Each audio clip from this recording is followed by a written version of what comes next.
Eu faço parte daquelas mães que não conseguem amamentar. Estou nervosa.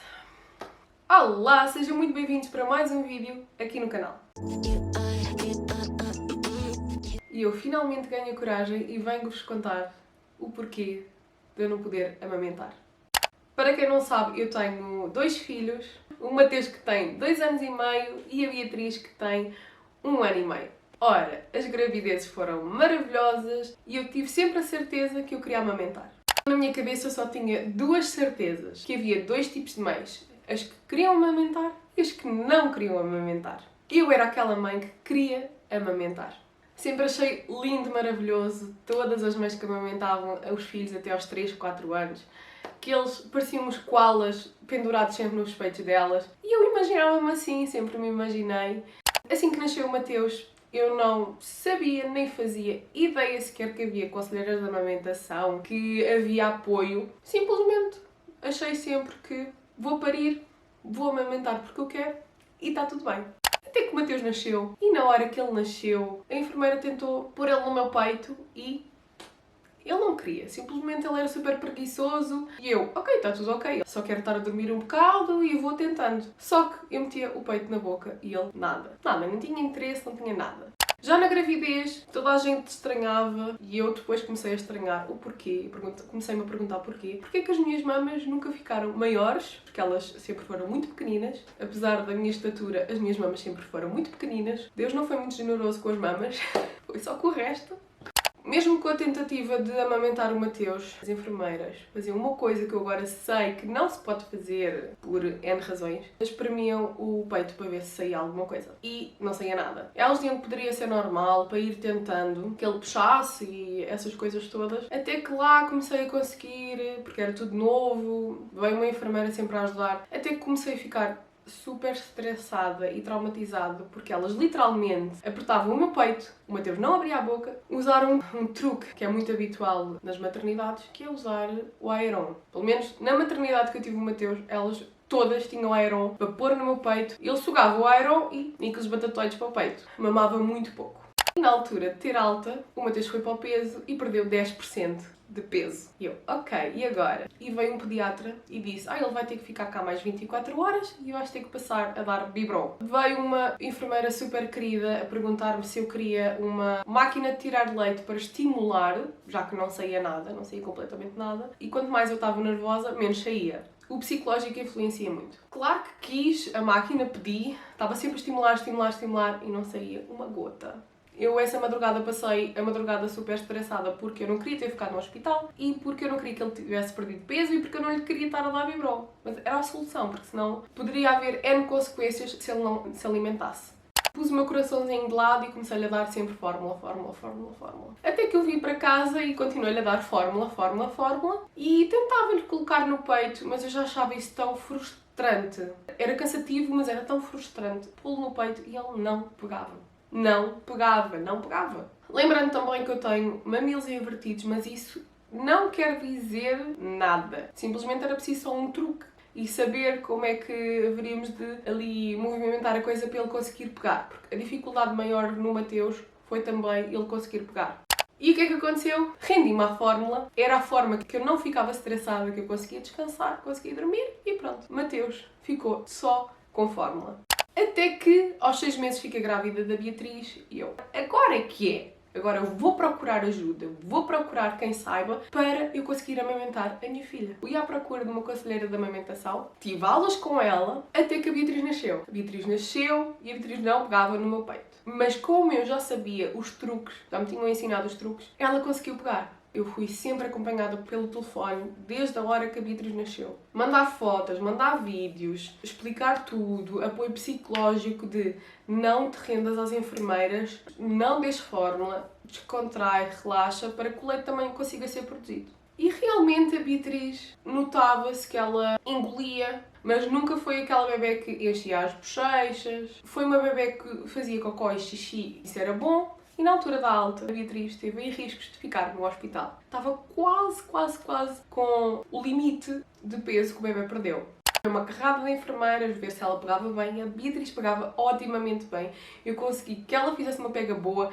não doía, eu estava super bem, eu só precisava de leite. Até que viemos para casa e, passado uns 2 dias de estarmos em casa, ou no primeiro dia, ficámos com a recomendação para irmos sempre, todos os dias, ou 2 em 2 dias, ao centro de saúde para pesar a bebê, porque poderia haver risco dela não estar a ingerir leite suficiente. Por acaso tivemos consulta logo 2 ou 3 dias depois com a médica, já estava mesmo marcado para o caso dela nascesse antes ou depois. Se ela nascesse muito antes, aí tinha que realmente remarcar a consulta. E foi nessa consulta que a médica viu que ela não ganhou nada. Consequentemente, ela tinha perdido 10 ou 20 gramas e essa conselheira da amamentação disse que poderia ser normal, que os bebés poderiam perder um pouco mais ainda nos primeiros 15 dias, salvo erro. E foi assim que começou-me a preocupar, mas ao mesmo tempo ganhei segurança porque estava a ser acompanhada por uma pessoa que percebia da amamentação, porque supostamente os médicos querem que eles ganhem peso e não querem saber muito se a mãe amamenta ou não. A Beatriz, nessa consulta, eu tinha reparado que ela no xixi começou com perdas de sangue, pequeninas perdas de sangue. Parecia sangue, assim um sangue rosado. E eu até comentei com a médica que a fralda estava assim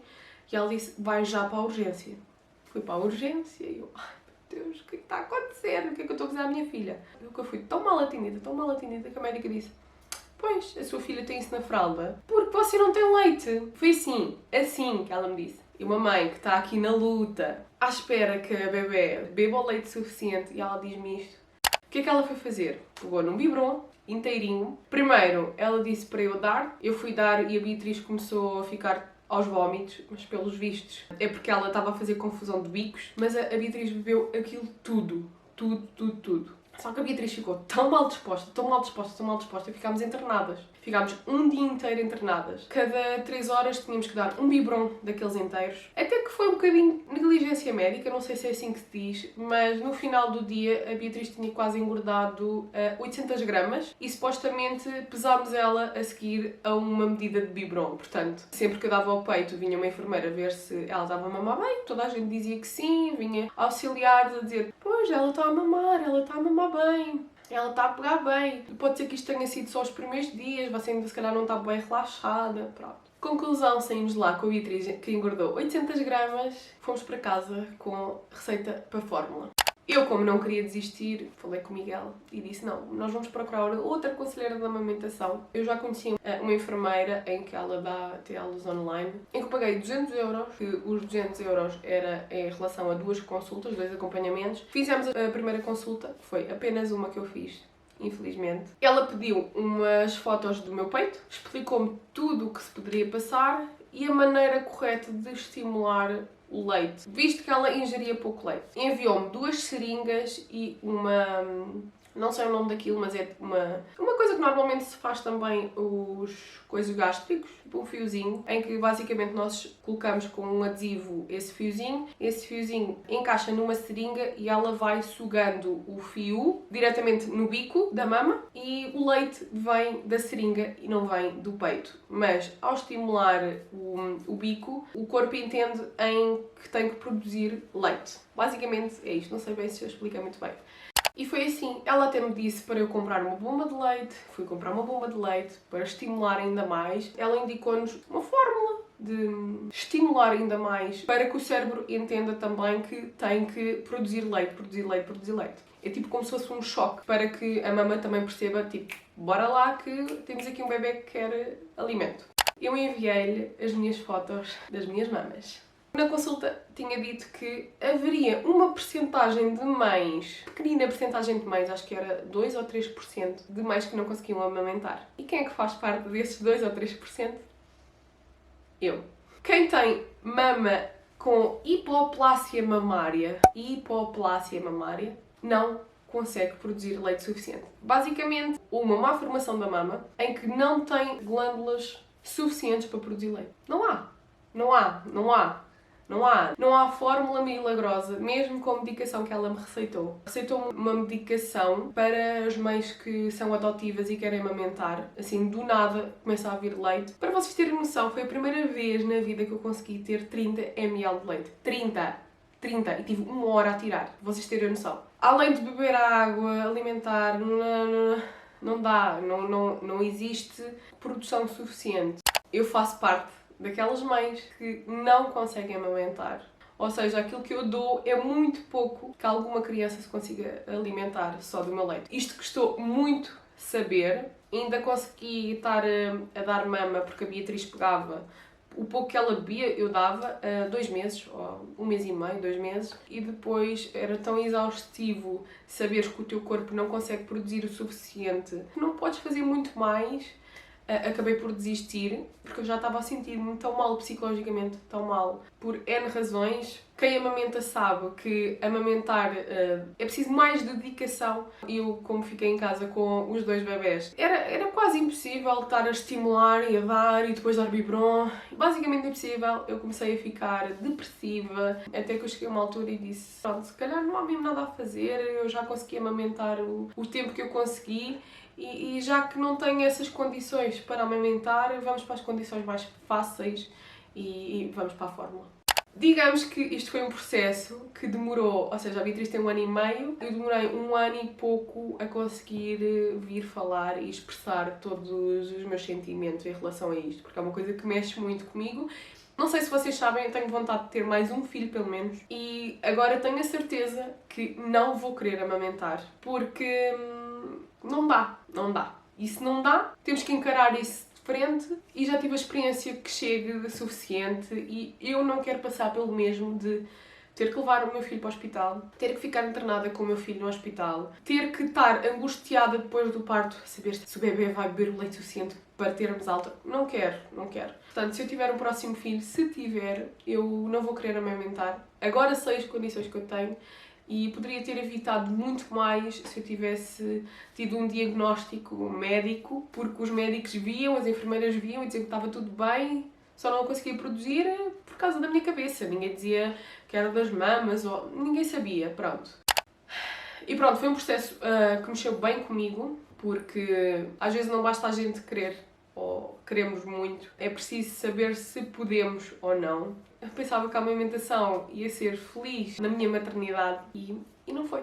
E pronto, espero que esta história ajude muitas mães em que peçam ajuda e façam o diagnóstico, não fiquem frustradas. Se querem, vão à luta e vejam qual é o problema. Eu tenho este problema que se chama hipoplasia mamária. Se vocês quiserem pesquisar no Google para vocês perceberem bem se vocês poderão ter ou não, se vocês já amamentaram e nunca souberam porque é que tinham pouco leite, e procurem pessoas especializadas na amamentação. Espero muito ter ajudado de alguma forma com a minha história. Se tiverem alguma dúvida, escrevam aqui embaixo nos comentários. Se vocês quiserem partilhar as vossas experiências com a amamentação, podem deixar aqui em baixo para que outras mães também possam ler e sentirem-se encorajadas. Eu vou ficar por aqui. Um grande beijo e até à próxima.